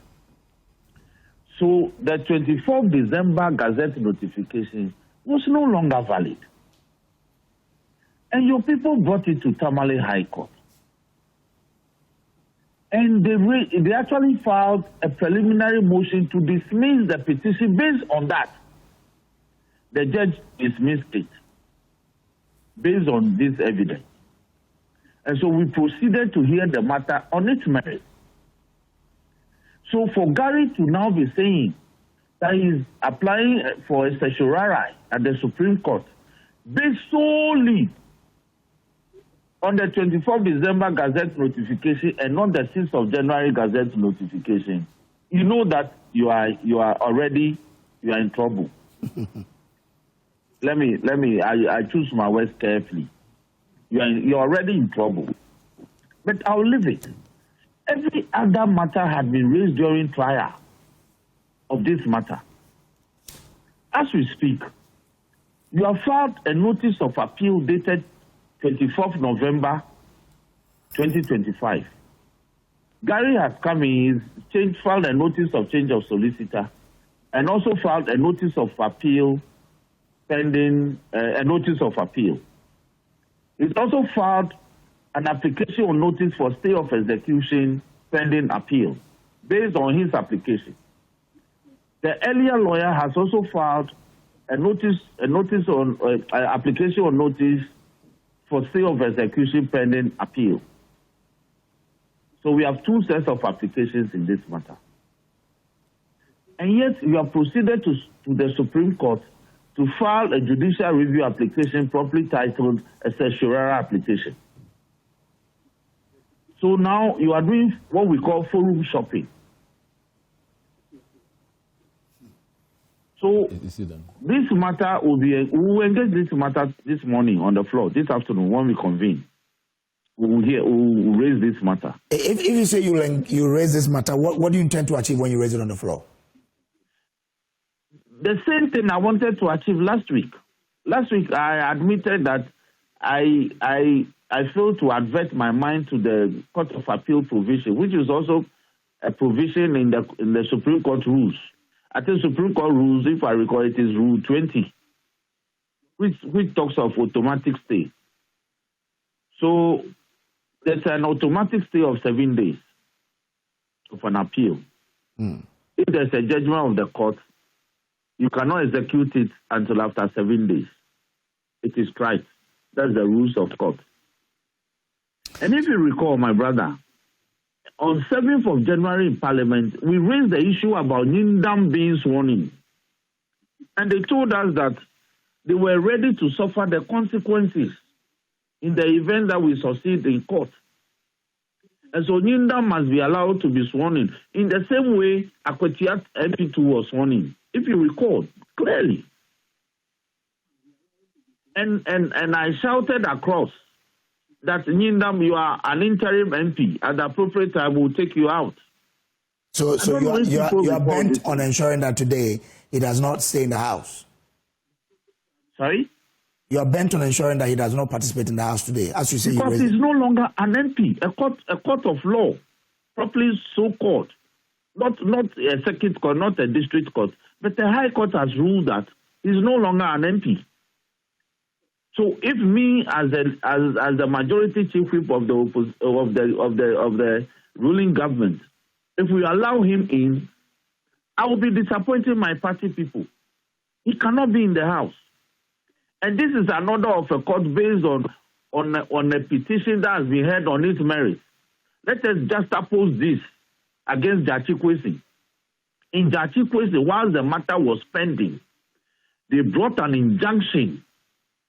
The court heard the injunction on its merits and ruled that Jachikwesi cannot carry himself out as an MP, pending the final determination of the case. The court hasn't heard the case. It says, but in the interim, Jachi, you can't go to Parliament. You can't even go to your office. He didn't even have access to his common fund to do anything. They actually ordered the policeman in Parliament that anytime he steps here, it should be reported to the police. So my brother Chieftaincy eventually, he has to be hiding until the Supreme Court ordered that there should be a rerun. And then we all went to enough.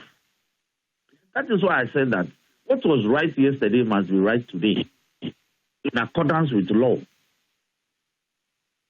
So if an interim order can take Chieftaincy out of Parliament, what about the final order of a court?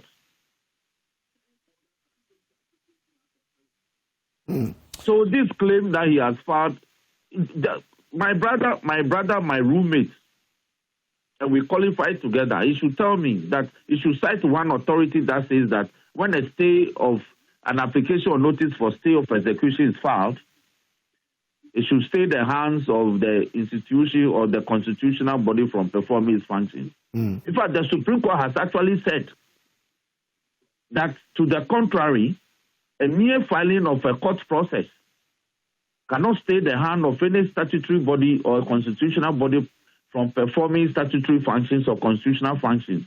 My own case gave me that authority. Tafiya Mepova is Attorney General. I sought to stop Parliament from vetting ministers of state because I raised constitutional issues about the nomination process of ministers. The Supreme Court said no. But this is trite. This matter is trite. Appeal. A notice of appeal does not operate as a stay. Neither does an application or notice for stay of execution also operate as a stay. Only a substantive court order can torpedo another court order. Against a constitutional body. Okay, let me bring in John. John, so this is he's saying that just an application does not stay there. No. So you see, when we are dealing with a constitutional body, that's why I'm saying that the courts have said that you look at each case on its own merit. Okay. So when you are trying to restrain a constitutional body from doing its work, the courts is very straight on that the mere filing of that application will not stay in the hands of a constitutional body from doing its work. In this particular case, this is not what is happening. But the Electoral Commission is the No. We are not staying in the hands of Electoral Commission. In this particular case, what is happening is that you are denying the right, first of all, the right of the people of Pandai to be represented. It is actually the reverse in this case. In this case, if the stay is not granted, the people of Pandai will not have a representation. It is different when we are talking about trying to restrain a constitutional body like Electoral Commission or in this case, what he did, Parliament, from doing its job. But this stay is to which effect? It's not to prevent the execution of this particular judgment, which is saying that rerun the election in 30 days. So they stay. What they are saying that if you don't stay this judgment, the people of Bandai are not going to be represented. I get that. You understand? I get that. So, but I'm asking you. So, Council, I'm asking in relation to your comment that you cannot stay in the hand of a constitutional body. Yes, exactly. In this case, there's an EC involved. No. So the stay is the stay of judgment of the court. It's not that you are staying in the hands of the Electoral Commission from doing its job. Okay. It's a stay of a judgment of the High Court. Okay. And when you are staying in the hands of a High Court, it's different from staying in the hands of a constitutional body performing its job. But that's the difference between raise an issue. That's the difference between.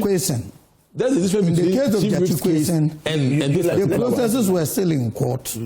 But we know what he was also denied representation. You know the difference because he was denied representation. No, because there was an application for injunction which was heard, and the court ordered that he should stay away. There was an application for injunction. So again, that is the difference between the Chieftaincy case he cited and this one. This one, we don't have any application for injunction against Yindam. Okay.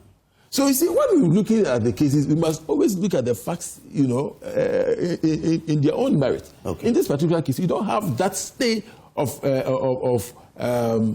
what did you just talk about?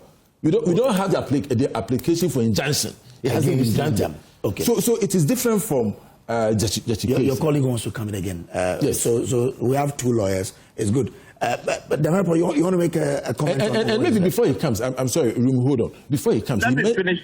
He mentioned the 24th December Gazette. Yes. Saying that... So that's preliminary. No, but here, on the face of it, there's nothing, because if the Electoral Commission wanted to post a preliminary Gazette, they would have stated so. Here, clearly, it stated that this is a Gazette for the election held on 7th December and listed the constituencies. And you know, my brother mentioned some constituencies. The constituencies he mentioned were not part of the ones that I showed to you. In fact, I think he mentioned Bimbila and some other ones, which were not in doubt. Also mentioned Pandai. Was Pandai? No, I'm saying, yes. Was Pandai? Yes. So I'm saying that he mentioned Pandai, he mentioned Bimbila, and other ones which were not in contest. No, Akwetia wasn't part of it. You see, my roommate mentioned Akwetia and Tema Centra and those contested ones. I'm saying that this Gazette did not mention those that were in contest. In fact, it was a finalized Gazette. But this Gazette included Pandai. Yes, included that of Pandai. Okay, anyway. And so in the eyes of the Electoral Commission, the Gazette was a final Gazette. There's nothing, if the Electoral Commission wanted to be a preliminary Gazette, they would have stated so. Thank you. Roxanne, we're listening to you. Hello, can I finish? Yeah, you can. We're listening. Okay, so number one, my brother John Darko knows that the High Court is the creator of the Constitution in pursuance of Article 1391. So to say that the High Court is not a constitutional body is erroneous. It's erroneous. It's something to perform its duty, as in your case. Because this is not the hands of the constitutional body. It can be done by an application for stay or an injunction. The essence is that a judicial body has stayed your hand. That's number three. Number two. Number three, I am saying that we are basing our decision to get Nyindam out of Parliament based on the final order of a court of law, properly constituted. In the Chieftaincy case, it was an interim order. It was executed. And number four, he's talking about harm. We were holding the Pandai seat, and they used wrongful means to take it from us. And our MP has been very quiet. The party has been very quiet, and be painfully going through the judicial process for the past 11 months. So who has suffered a greater harm? Our MP who was denied a continuation in Parliament, or the one who came to Parliament wrongfully? So when they are talking about harm, they should be circumspect in how they make the harm argument. It is Nyindam that is usurping our powers and our functions and our role in Parliament. Also, when he's been sworn in and dutifully gazetted. So it is the NDC that has suffered a greater harm here. We have been denied one more member in Parliament. I raised the matter to Nyindam on the 6th, 7th of January. They told me that when the court decides, they will obey. But in the meantime, Nyindam has to be sworn in. Are you saying that when the court decides, the Akwetia is willing to suffer the consequences? Are you saying that on the 7th of January when you... I wish that you can go back on the 7th of January in the morning when Speaker dealt with these matters, or after we have raised it. That time, it was raised by our majority leader. I get it, but I want to ask you a question. On the 7th of January, had you gone to court challenging the Pandai seat? Yes, by 7th of January, we hadn't gone to court. We went to court on the 25th of January. So on what basis were you challenging him then? The notification had come and been dated 6th of January. And we're supposed to have done this within 21 days. So we are within time. No, so I'm asking you that on what basis... I'm going to send you the 6th January Gazette notification document. It is, let me see. But I get it, but I'm only asking, on what basis then were you challenging Nyindam? If you are not gone to court, were you challenging that he should not have been sworn in? Yes, because we said that there were issues with the declaration. So locally, we had mounted some pressure, and we're asking the Electoral Commission to do recollation. If you remember, we had demanded recollation in a lot of places.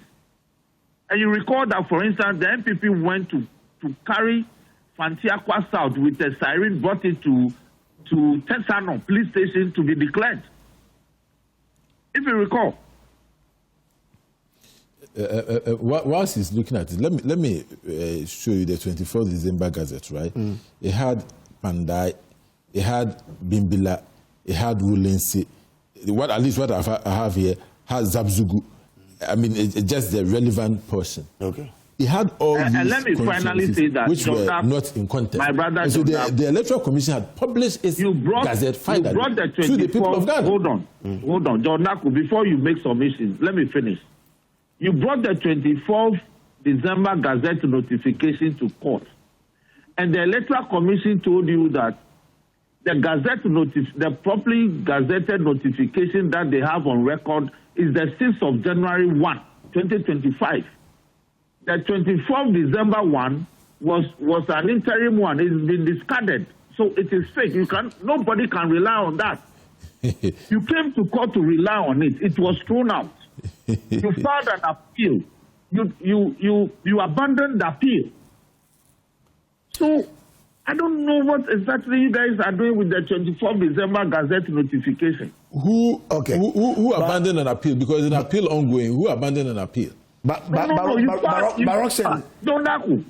filed an interlocutory appeal against the decision of the court to dismiss your application, to dismiss the petition. Listen. Darko, this matter, I am so versed in this matter. I know every angle to it. I know all the dates. But you see, so here is the deal, my brother. I'm saying that this Gazette notification that we have here, 24th December Gazette notification, yes. The Supreme Court is now going to make a decision as to whether it is valid. In your view, it is not valid. But no, a court has already made a decision. The High Court No. But I've read the judgment. I've read the judgment. The judgment did not refer. The judgment did not refer to this. The judgment did not refer to this. And so, Electoral Commission and conduct a search in Parliament. Gentlemen, let's make progress. The Supreme Court will have to make a decision. Let's make progress. The notification, the Gazette notification of December 24 is valid. I'm grateful. But do you still have Honorable Defendant on the line? Okay. I mean, I just want to ask one question. If you look at the judgment, there is no order directed at Parliament. So why wouldn't you allow the EC to decide what to do before Parliament comes in? Okay.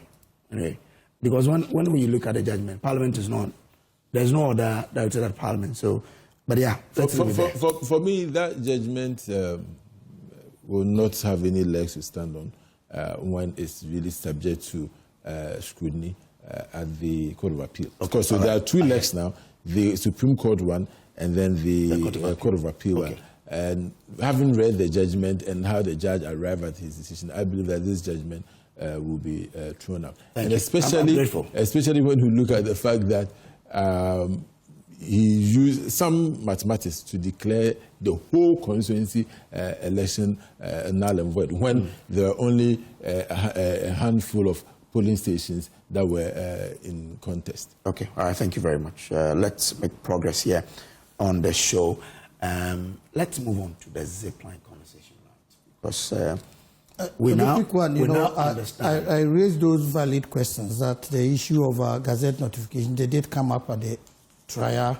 Well, and according to Chief Whip, it was raised and it was dismissed at the trial in Tamale. The Supreme Court will so let's see. It's very. But today we're being told by the Health Minister that Zipline was only doing 12% flies into hard-to-reach areas, and that 4% of the operations was also for delivering emergency solutions to hospitals. But then we're being made aware that Zipline was carrying condoms, textbooks, exercise books, and what have you. Mr. Moni, I'm sure when Zipline was launched, we all had hope for it. I mean, hearing this, how does it come to you as someone who was hopeful that this is a game changer in our health delivery? As you rightly hinted, it was started as a flagship program, as an innovative spark in our health system. And His Excellency Dr. Mamadou Bawumia has been frontal in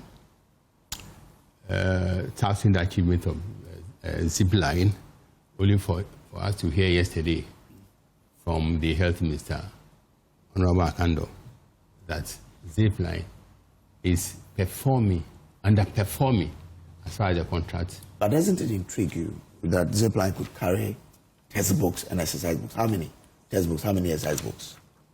This is something we need to interrogate. We need to put on a journalistic skepticism. Journalists are trained to doubt, so we need to go further. And how come? So this question needs to be raised, we need to put out, we need to interrogate, we need to unravel whatever the minister said and go to the bottom of the matter. Is it true that Zipline was set up to airlift blood?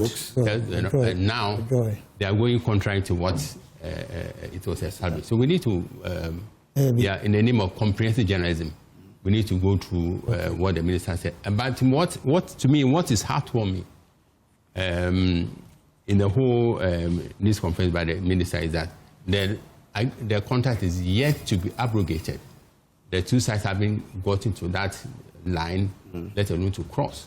So, because the Constitution underlines the need for successive government to continue in the directive principles of state policy, to continue projects started by the previous government. So, if we don't take care and then we play to the gallery by cancelling projects or contracts executed on the previous government, we end up nowhere. It will be a drawback to our democracy. So, whilst going into the details, trying to unravel the circumstances under which the minister made the revelation, and how true are the revelations? Were they overbloated? Were they done with a contrary motive or something? So we, as a journalist, as the media community, your station has a reputation of unearthing scoops. So it's under scoop in the waiting. So let's go out there and use our journalistic lenses to bring to the consumption of the public what Zipline has actually achieved, what are the causal factors of their underachievement, and then what lesson do we learn from this, and why it's also safeguarding the need for safeguarding contract between government and the business community. Okay, all right, thank you. Kojo, before the health minister came out, the issue came up on the floor of Parliament. And you heard the majority leader. And I am convinced to go by his line of argument. Why not? He was looking at you don't know this the cost involved. Senior money. Zipline is costing us in excess of 170 million a year. So, the argument is for 4 years, it is about 700 million. That's 680 million for 4 years, and 8 years. You are talking about 1.6 billion, getting to 1.8 billion. So, the majority leader's argument is Ghana Health Service, and for that matter, the Minister of Health, should be able to provide this service. If you look at the amount of money going into this one, we don't have choppers for emergency evacuations and all those things. So why don't we use that money to procure, because with 4 years, 700 million, but honestly, we can build our own infrastructure.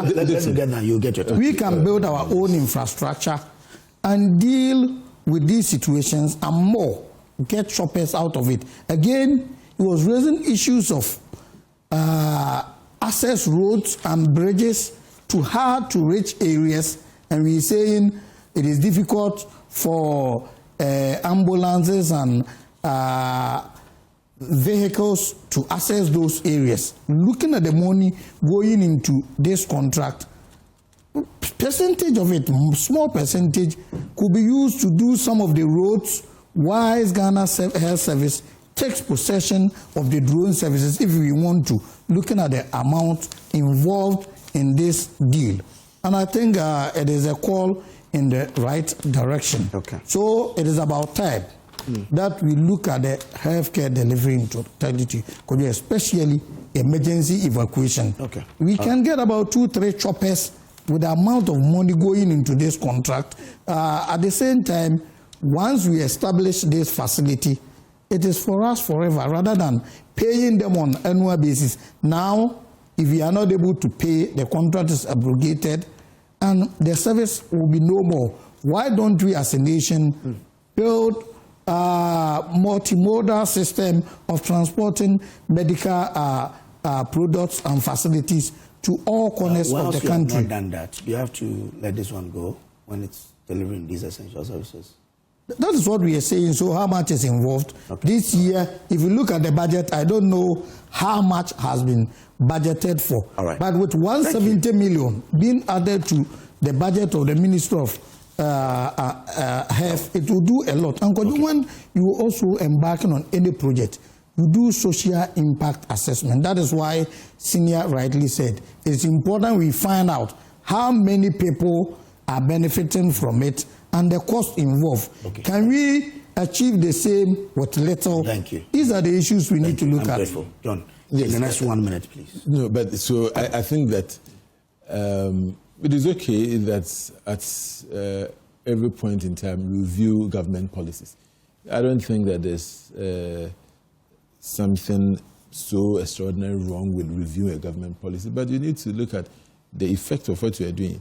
But just before I even go on, my brother seems to suggest that the 174 million he saw is what government was paying Zipline every year. I don't have the figures, but I doubt, because if you look at the minister's own statement, which is reported in this newspaper, he says that we owe them 174 million. You're talking about areas for last year, no, 1 year. It's accumulated. No.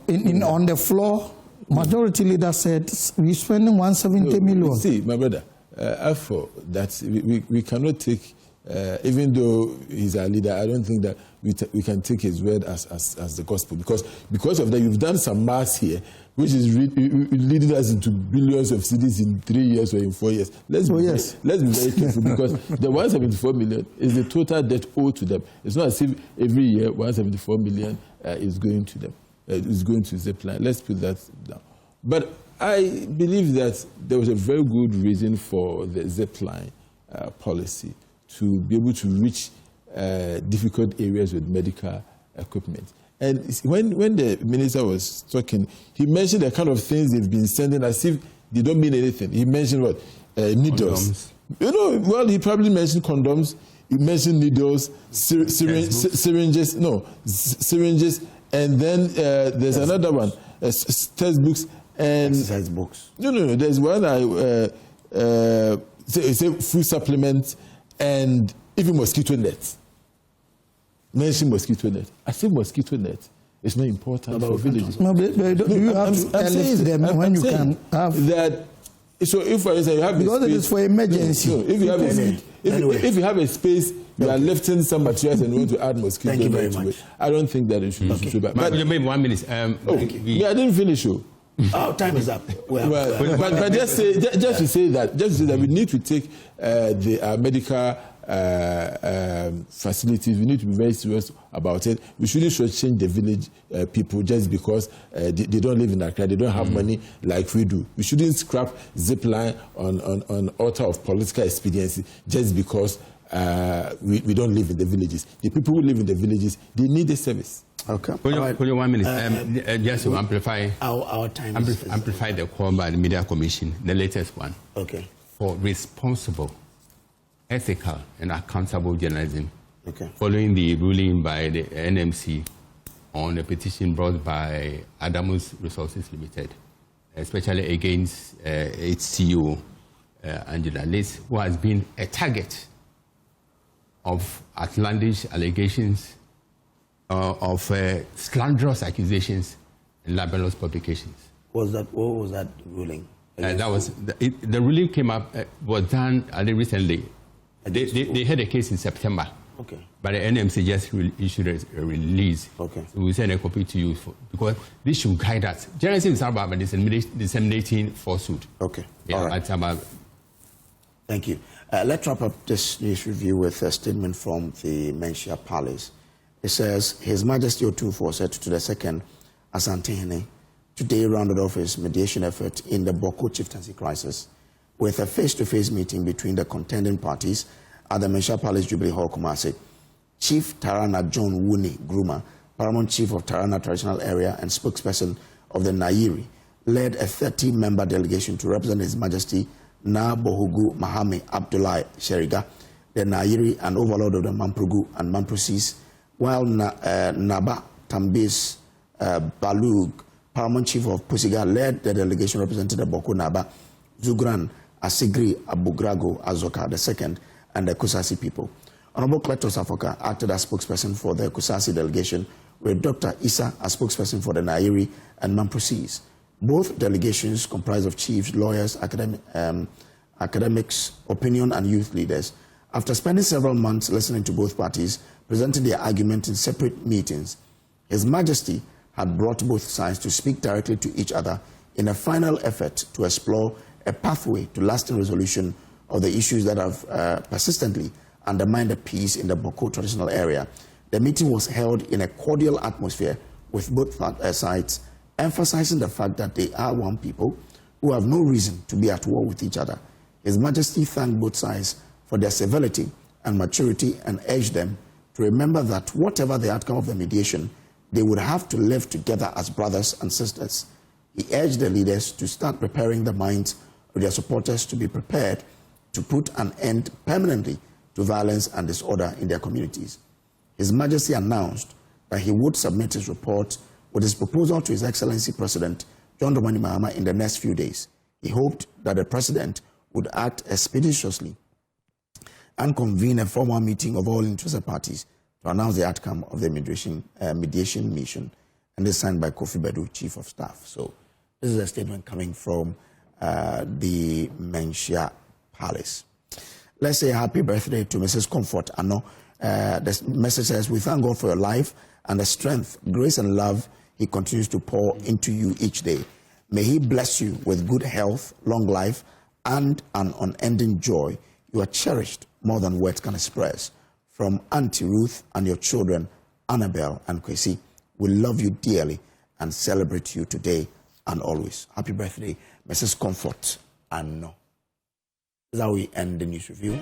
Those who join us today, Dixon Chredua, MP for Britain West, Afel Moni is former president of GJA, and John Darko is MP for Swami. And we're also joined on the phone by Nelson Roxon Afiamapo, the majority chief whip and MP for South Dai. Yeah. AM show is sponsored by Shield Silicon Paint from Azar Group, Syntex Pipes, and Time Herbal Mix. We'll take a break here. We'll be back with more. Please do stay.